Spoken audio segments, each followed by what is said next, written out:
Perkenalkan, nama saya Muhammad Alfandi, mahasiswa IPM uji online. Produk yang saya usulkan adalah cincin emas 70% berbentuk haloring dengan ukiran motif batik khas Nusantara.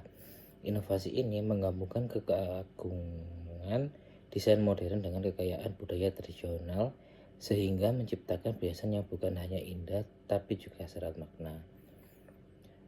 Keunikan produk ini terletak pada diferensiasi desain. Model haloring yang populer secara global dipadukan dengan ukiran batik sebagai simbol identitas budaya.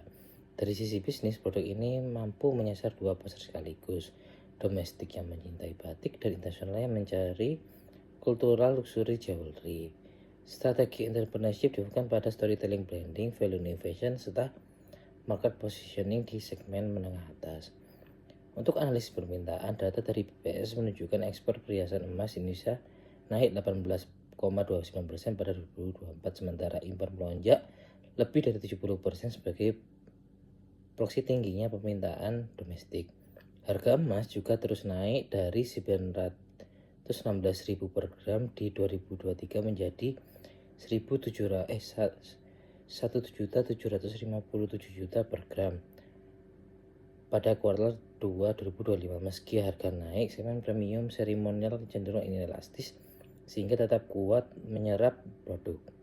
Konsumen inti adalah pasangan muda untuk pernikahan atau hadiah premium dan kolektor budaya.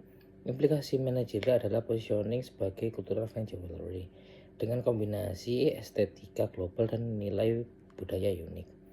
Untuk analisis penawaran, dari sisi penawaran, industri emas nasional masih menjadi keterbatasan kapasitas dilihat dari impor yang melonjak tajam dan juga dari PT Hartanegara Abadi Tbk sebagai pemain besar memang mendominasi volume produksi, namun peluang terbuka bagi produk inovatif yang menonjolkan keunikan desain. Strategi penawaran cincin halo batik ini meliputi variasi motif dalam edisi terbatas, harga berbasis nilai desain, distribusi mulai toko fisik dan digital, serta promosi menggunakan filosofi batik. Dengan strategi diferensiasi ini, produk bisa masuk ke segmen premium yang relatif tahan terhadap fluktuasi harga emas.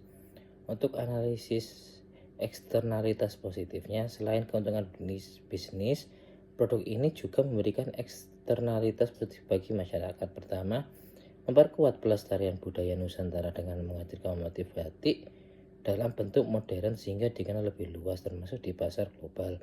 Kedua, membuka lapangan kerja baru bagi pengrajin emas dan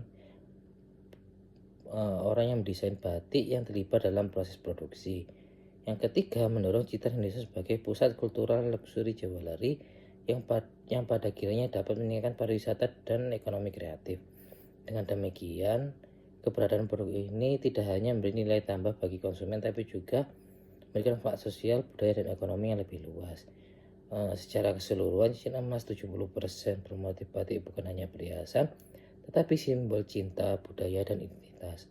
Dengan menggabungkan modernitas dan tradisi, produk ini berpotensi kuat menjadi sustainable business opportunity yang memberi manfaat jangka panjang baik secara ekonomi, budaya, maupun sosial. Terima kasih.